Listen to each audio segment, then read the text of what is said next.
สบายดีเอฟซีมื้อนี้จะพามาไปการกบเอฟซีเนาะการกบด้วยการเขียนเนาะ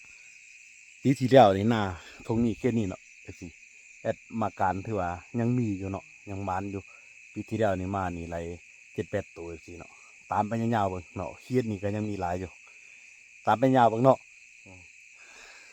ฟอรีฮะก็มาหอดเอฟซีเนาะฟ้ายังบ่มืดเถอะกำลังสิมืดแล้วเอฟซีเด้ทงนี้เอฟซีตามไปยาวๆเนาะเบิ่งสิได้อยู่ได้กินบ่เนาะเบิ่งสิหมานบ่ฝากกดไลค์กดแชร์ให้ได้เด้อ FC เด้อมา FC พร้อมลุยแล้วบัดนี้เนาะคือว่าไกลมือแล้วเนาะตามไปยาวเบิ่งเนาะ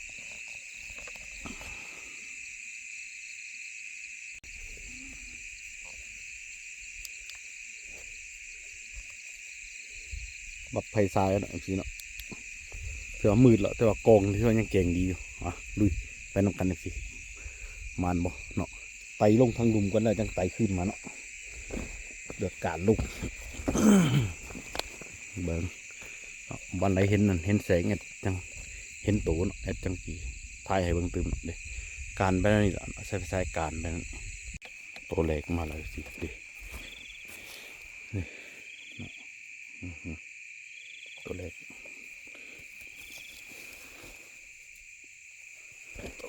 น้อยเก่ามันตัวเล็กแหงมันใส่ถุงนี่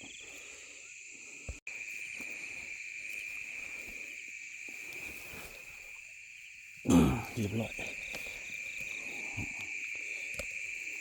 ตามไปเลยครับสิเถื่อพอมีอยู่เนาะแต่ยังเป็นขีดน้อยนะไปต่อดิเห็นนี่แล้วเลิกๆในนึงจากการกบเนาะกบนี่ยังบอกประมาณนี้บ้านนี้มีแต่ขีดเนาะ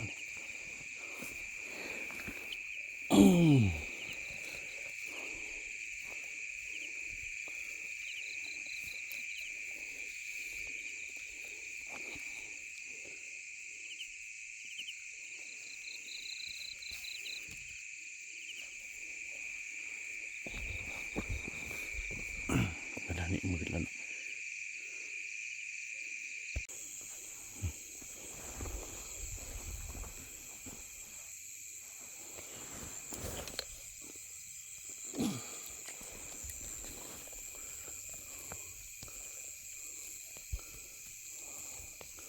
การไปเรื่อยๆสิเห็นมาแล้ว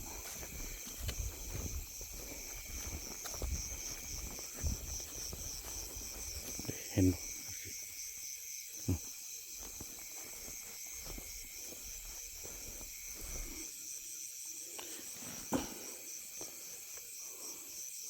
เสียงกบห้องถึง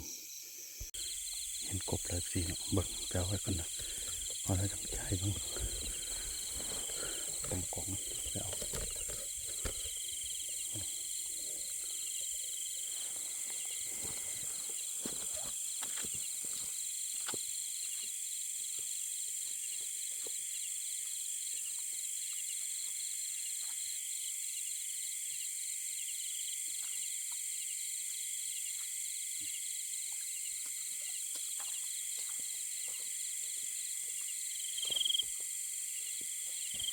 เก็บไว้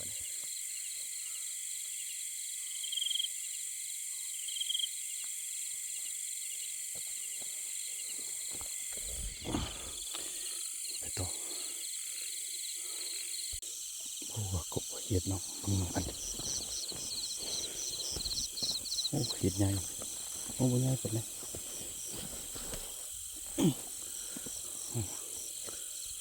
ดูตรงกันไปต่อฮะกระหมานกบตัวเดียวสิเนาะมันยังบลึกเลยยังบ้องมาน่าจะพอมีอยู่บนสะพานหน้านี่เด็ตามไปยากสิ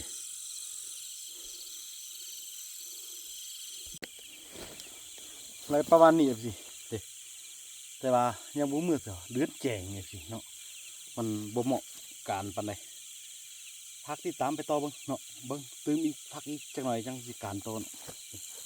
ได้กบตัวนึงเครียดประมาณ10 ปลายกว่าตัวนี่แจงอะไรสิโอ้เนี่ยหุงหมดเลยเดินแจงนี่เดินแจง เอาจักหน่อยเบิ่งเลื่อนมือลงกันนี่จังการต่อเกิดพานอนเอฟซีซุ่มเอาซุ่มเอาเกิดปลาเข้าไกลช่างหอนบินแต่อยู่ไกลหลายคนมากาดหมดว่าท่านทายเอฟซีเบิ่งเลยได้กบ2-3 ตัว3 ตัวนี่คนมากาดหลายแล้วล่ะคนหนึ่งสิหลายก่อนกบเก็บเขียดอีกพากตามไปหาสิเมื่อกี้เห็นไก่ปลานอนเดี๋ยวอยู่ถึงเยี่ยมไม่ว่าเดียวบินเลย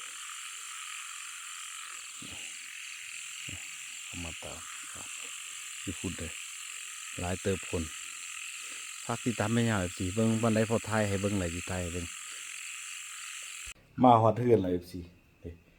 อะไรประมาณนี้ประมาณอะไรกบคือว่าประมาณ3 ตัวเขียดก็ประมาณ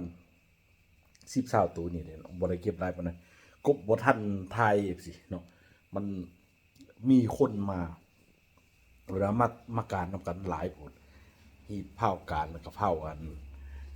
เอาหั่นน่ะเนาะบ่มันสิบ่ได้หั่นน่ะเบิ่งมันทายทำผู้เดียวค่อนข้างยากเนาะขอบใจด้วย FC ที่ติดตามคลิปนี้แต่ต้นจนจบเนาะฝากกดไลค์กดแชร์ด้วยสำหรับคลิปนี้บ๊ายบาย